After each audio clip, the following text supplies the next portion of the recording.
Gertrude McFuzz by Dr. Seuss. There once was a girl bird named Gertrude McFuzz, and she had the smallest plain tail ever was. One droopy droop feather, that's all that she had. And oh, that one feather made Gertrude so sad. For there was another young bird that she knew, a fancy young birdie named Lollaliloo. And instead of one feather behind, she had two. Poor Gertrude. Whenever she happened to spy Miss Lollaliloo flying by in the sky, she got very jealous.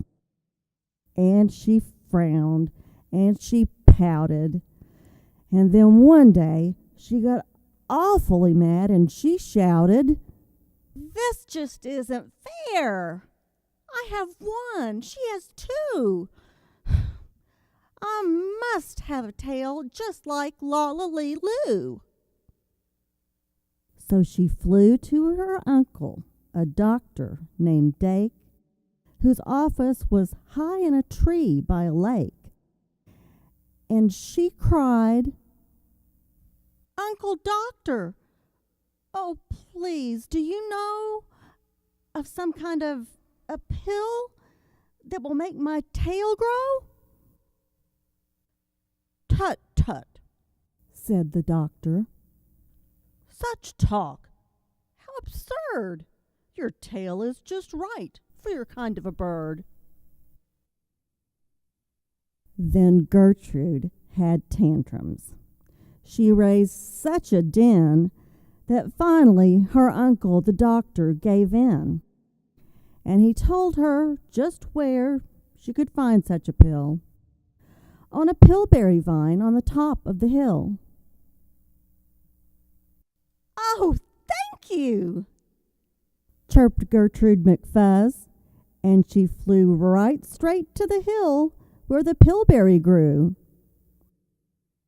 Yes, there was the vine, and as soon as she saw it, she plucked off a berry. She started to gnaw it. It tasted just awful. Almost made her sick. But she wanted the tail, so she swallowed it quick. Then she felt something happen.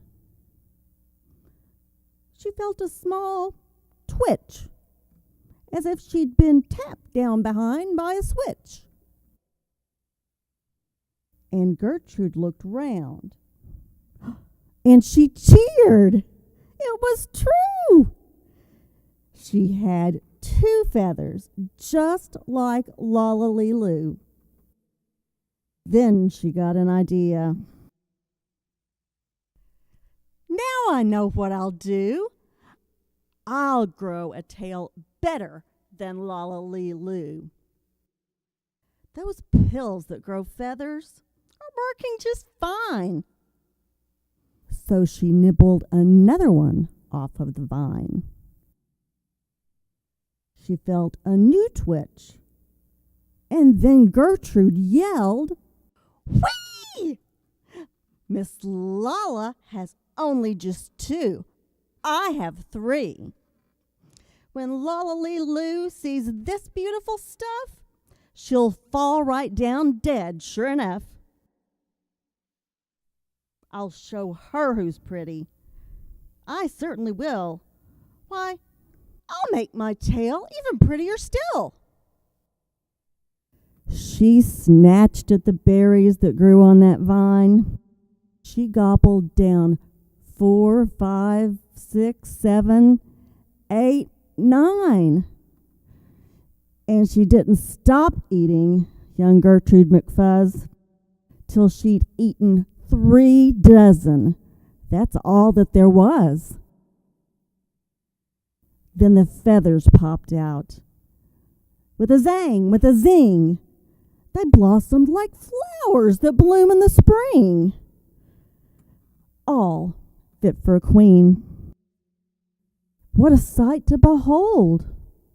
They sparkled like diamonds and gumdrops and gold.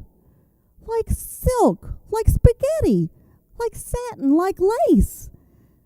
They burst out like rockets all over the place.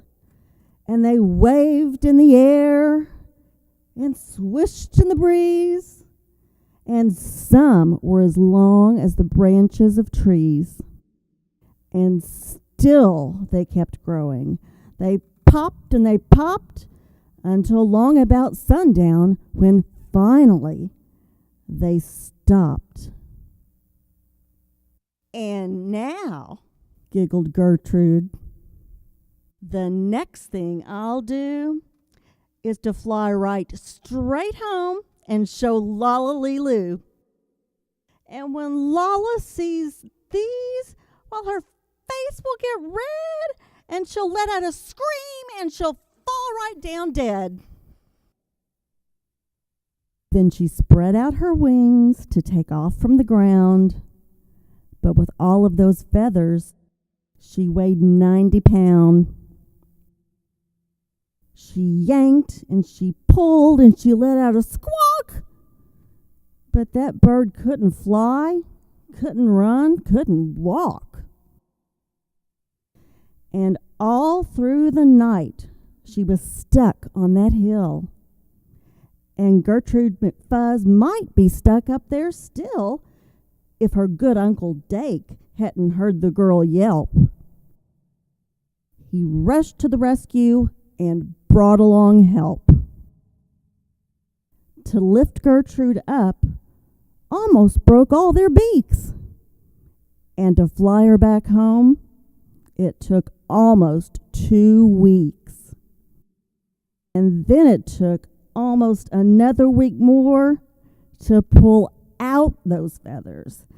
My, Gertrude was sore. And finally, when all of the pulling was done, Gertrude, behind her, again just had one. That one little feather she'd had as a starter. But now that's enough, because now she is smarter. Mwah! Love you, sweetheart.